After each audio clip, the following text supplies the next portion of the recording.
এইটো সকলোতকৈ ভাল chemical free natural face wash যিটো ফেচ ৱাছে আপোনালোকৰ ছালৰ কলা দাগ দূৰ কৰিবলৈ সহায় কৰিব ছালৰ ৰংটো বগা কৰিব ছালখন কোচ খাই নাযাব ছালখন ভালকৈ চাফাও কৰিব আৰু গ্লো হৈ যাব যদি আপোনালোকৰ ঘৰুৱা কোনোবা বিয়া আহি আছে তেতিয়াহলে আপোনালোকে এই ফেচ ৱাছটো ফেচ পেক হিচাপে আপোনালোকে এসপ্তাহ আগৰ পৰা ব্যৱহাৰ কৰি চাব পাৰ্লাৰত কৰা ফেচিয়েলৰ দৰে আপোনালোকৰ স্কিনখনৰ খুব ধুনীয়াকৈ গ্লো আহিব হাই ফ্ৰেন্ডছ আপোনালোক সকলোকে মোৰ অসমীয়া হোচাইপ চেনেলৰ নতুন এটা ভিডিঅ'ৰ মাজলৈ স্বাগতম জনালো আশা ৰাখিছো আপোনালোক সকলো ভালে আছে আজি ভাবিছো আপোনালোকৰ লগত খুব বঢ়িয়া মানে খুব বেছি ভাল ঘৰুৱা কেমিকেল ফ্ৰী এটা ফেচ ৱাছ শেয়াৰ কৰো এই ফেচ ৱাছটো আপোনালোকে ফেচ ৱাছ হিচাপে ব্যৱহাৰ কৰিব পাৰে বা ফেচ পেক হিচাপে আপোনালোকে ব্যৱহাৰ কৰিব পাৰিব এই ফেচ ৱাছটো ব্যৱহাৰ কৰিলে আপোনালোকৰ স্কিনখনো খুব ধুনীয়াকৈ চাফা হৈ যাব আপোনালোকৰ স্কিনত কলা দাগ থাকিলে কমিবলৈ সহায় কৰিব সোনকালে আপোনালোকৰ স্কিনখন কোচ খাই বুঢ়া হৈ যোৱাৰ দৰে নহব বলি ৰেখা সোনকালে নপৰিব আৰু এই ফেচ ৱাছটো আপোনালোকে বনাবলে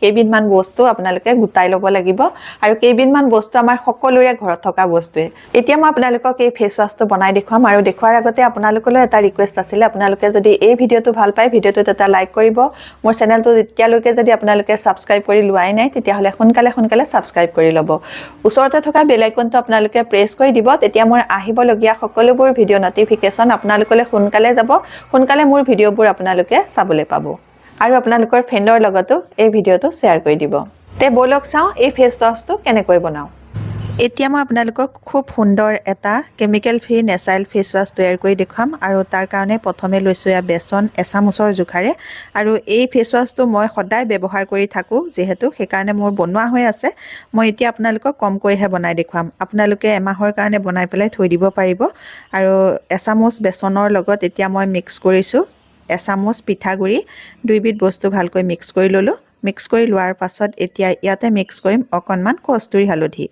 আপোনালোকৰ ঘৰত যদি কস্তুৰী হালধি আছে তেতিয়া হলে অকনমান সৰহকৈ ল'ব মই যিমানখিনি লৈছো সিমানখিনিয়ে ল'ব আৰু যদি আপোনালোকৰ ঘৰত কস্তুৰী হালধি নাই আপোনালোকে পাকঘৰৰ খোৱা হালধি ব্যৱহাৰ কৰিব তেতিয়া হলে আপোনালোকে তাৰ পৰিমাণটো কমাই ল'ব লাগিব কস্তুৰী হালধিৰ ৰংটো অকনমান কম সেই কাৰণে অলপমান বেছিকৈ ললো একো প্ৰবলেম নহয় এতিয়া মই লৈছো ya মসুৰ দাইলৰ গুড়া আমাৰ ছালৰ কলা ৰংটো দূৰ কৰিবলৈ বহুত বেছিকৈ সহায় কৰে আৰু লগতে সানবাৰ্ণ যদি হয় সানবাৰ্ণ দূৰ কৰিবলৈ সহায় কৰিব ইয়াৰ পাছত এয়া লৈছো মই ঘৰতে পিচি থোৱা নিম পাতৰ গুড়া এতিয়া যেহেতু বহুত ধূলি বালি প্ৰদূষণৰ সিজন আৰু লাহে লাহে গৰমো আহিবলৈ ধৰিছে স্কিনত খজুতি হ'ব পাৰে এলাৰ্জি হ'ব পাৰে তাৰ কাৰণে নিম পাতৰ গুড়াটো মই মিক্স কৰিছো ইয়াতে এতিয়া মই অকনমান মুলতানী মিট্টি মিক্স কৰিম আৰু মুলতানী মিট্টি মই এচামুচৰ জোখাৰে মিক্স কৰিম আৰু গোটেইখিনি বস্তু মই সমান জোখতে লৈছো মুলতানী মিট্টি আমাৰ স্কিনখন চাফা কৰিবলৈ সহায় কৰিব আৰু লগতে স্কিনৰ যিটো এক্সট্ৰা অইল সেইটো দূৰ কৰিবলৈ সহায় কৰিব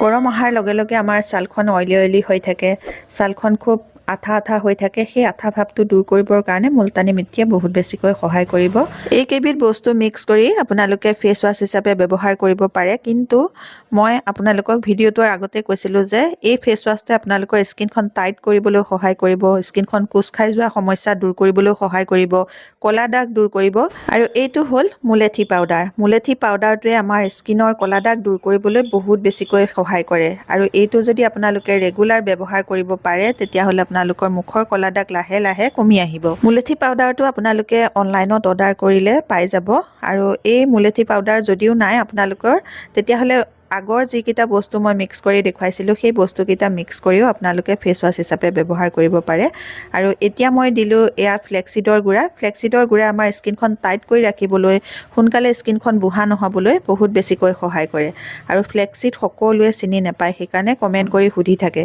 যে ফ্লেক্সিডটো কি বস্তু ফ্লেক্সিডটো এইটোৱে হ'ল ফ্লেক্সিডৰ গুটি আৰু এইটোকে ধুই শুকুৱাই ভালকৈ গুড়া কৰি থৈ দিলে আপোনালোকে ফেচ পেক হিচাপে ব্যৱহাৰ কৰি থাকিব পাৰে আৰু ফ্লেক্সিডটোক অসমীয়াত তিচি গুটি বুলিও কোৱা হয় আপোনালোকে দোকানতো পাই যাব অনলাইন অৰ্ডাৰ কৰিলেও পাব এতিয়া মই এয়া লৈছো এচামুচৰ জোখাৰে মেথি গুড়া আমাৰ ছালখন টাইট কৰি ৰাখিবলৈ সহায় কৰে ছালৰ উজ্জ্বলতা বঢ়াবলৈ সহায় কৰে আৰু মেথি গুড়াও মই ইয়াতে এচামুচৰ জোখাৰে মিক্স কৰি ললো গোটেইখিনি বস্তু মই সমান জোখতে লৈছো এচামুচৰ জোখাৰে এতিয়া এই ফেচ ৱাছটো আপোনালোকে এটা চিচাৰ কণ্টেইনাৰত ভৰাই থৈ থৈ দিব আৰু এমাহ মানলৈ আপোনালোকে ব্যৱহাৰ কৰি থাকিব পাৰিব।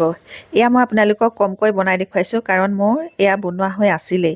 মই এই ফেচ ৱাছটো সদায় গা ধোৱাৰ আগত দিনে এবাৰকৈ ব্যৱহাৰ কৰি থাকোঁ আৰু ক'ৰবালৈ যোৱাৰ আগত ফেচ পেক হিচাপে আপোনালোকে ব্যৱহাৰ কৰি চাব। আপোনালোকৰ স্কিনখন খুব ধুনীয়াকৈ গ্ল'য়িং হৈ যাব। এটা ভাল ফেচিয়েল কৰাৰ দৰে স্কিনখন উজ্জ্বল হৈ যাব। এতিয়া আপোনালোকে ভাবিছে চাগে এই পাউডাৰ ফেচ ৱাছটো আমি কেনেধৰণে ব্যৱহাৰ কৰিম, নহয়নে বাৰু? এতিয়া মই আপোনালোকক দেখুৱাই দিছোঁ আপোনালোকে এই ফেচ ৱাছটো কেনেধৰণে ব্যৱহাৰ কৰিব। এতিয়া মই আধা চামুচৰ জোখাৰে ইয়াৰে অকণমান এই বাতিটোতে লৈ লৈছোঁ। এতিয়া মই ইয়াৰ লগতে আৰু দুবিধমান বস্তু মিক্স কৰি খুব ধুনীয়া এটা ফেচ ৱাছ তৈয়াৰ কৰি দিম। এতিয়া প্ৰথমে মই ল'ম নাৰিকল তেল। নাৰিকল তেল 10-12 টোপালমানৰ জোখাৰে ইয়াতে লৈ ল'ম। লৈ পেলাই ভালকৈ এই পাউডাৰখিনিৰ লগত নাৰিকল তেলখিনি ভালকৈ মিক্স কৰি ল'ম। যাৰ যাৰ ড্ৰাই স্কিন আপোনালোকে নাৰিকল তেল দিব আৰু যাৰ যাৰ অইলি স্কিন আপোনালোকে নেমু ৰস দিব। 6-7 টোপালমানৰ জোখাৰে নেমু ৰস দিব আৰু ইয়াৰ পাছত অকণমান পানী দি মই ভালকৈ মিক্স কৰি ল'ম। পানীখিনি জোখমতে দি আপোনালোকে ভালকৈ মিক্স কৰি ল'ব। এয়া অকণমান কম হোৱা যেন লাগিছে, আকৌ অকণমান পানী দি আকৌ মিক্স কৰি লৈছোঁ। ইয়াৰ পাছত ইয়াতে অকণমান মৌ দিম। মৌৱে আমাৰ ছালখন উজ্জ্বল কৰিবলৈ সহায় কৰিব। এতিয়া মৌ দিম মই আধা চামুচৰ জোখাৰে আৰু মৌখিনিও ভালকৈ ইয়াৰ লগতে এয়া মিক্স কৰি লৈছোঁ। মিক্স কৰাৰ পাছত এই ফেচ ৱাছটো কেনেধৰণে ব্যৱহাৰ কৰিব লাগে তাৰ নিয়মটো আপোনালোকক দেখুৱাই আছোঁ। এতিয়া তৈয়াৰ হৈ গ'ল খুব বঢ়িয়া এটা নেচাৰেল কেমিকেল ফ্ৰী ঘৰুৱা ফেচ ৱাছ। এই ফেচ ৱাছটো কেনেকৈ ব্যৱহাৰ কৰিব সেইটো এতিয়া মই আপোনালোকক দেখুৱাই দিম। আপোনালোকে এই ফেচ ৱাছটো দিনে এবাৰকৈ ব্যৱহাৰ কৰিব পাৰিব। প্ৰথমতে মুখত অকণমান লগাই ল'ম। ভালকৈ গোটেই মুখখনতে এয়া মই লগাই লৈছোঁ।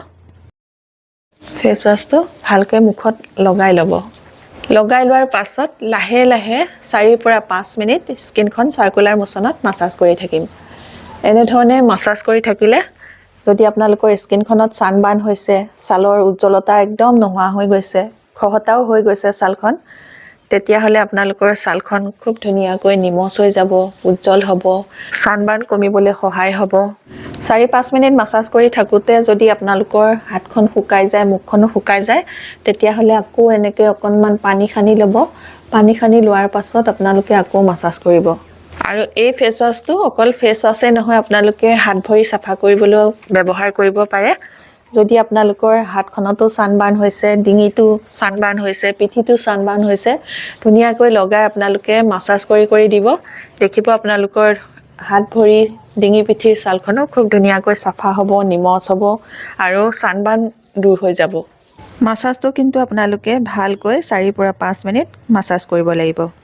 এনেদৰে 4-5 মিনিট মাছাজ কৰি ল'ব। মাছাজ কৰি লোৱাৰ পাছত ঠাণ্ডা পানীৰে মুখখন ধুই দিব। এতিয়া মই মুখখন ধুই আহি আপোনালোকক ৰিজাল্টটো দেখুৱাই আছোঁ। এতিয়া মই মুখখন ধুই আহিলোঁ আৰু মুখখন ধোৱাৰ পাছত আপোনালোকে স্কিনৰ ৰিজাল্টটো চাওক, কিমান ধুনীয়াকৈ স্কিনখন চাফা হৈ গৈছে।